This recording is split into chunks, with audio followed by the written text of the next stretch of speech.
Hi guys, so today it's just a free day at home and I just thought to do some freestyle just to keep myself,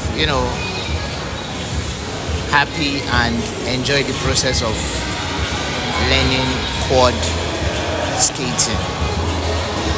I've been riding it for like going to 2 months now and I enjoy every moment.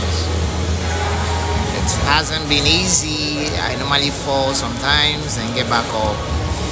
Just enjoy the process. Yeah. So today I said, okay, I normally do some routine checks from days to days, like standing on one foot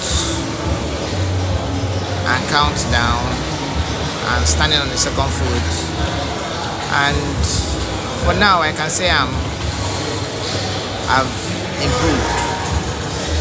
Now I can turn back, face front,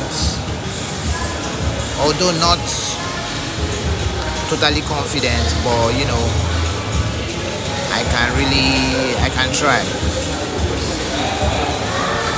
I'm giving myself a target till December.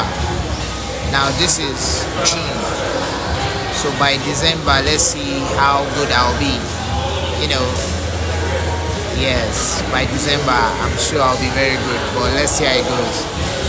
Yeah, I've tried different concepts, so let's just see how it goes. I'm enjoying everything. I've tried different techniques. I watch videos on YouTube and Instagram on different concepts. See me playing. I'm sure you enjoy this. These are just me doing my thing. I still need to I still have some pretty good tasks ahead I need to show off. But it's good. Hope you like it. See you in the next one. It's Brandy. And I got you. Don't forget to subscribe, please. More coming up.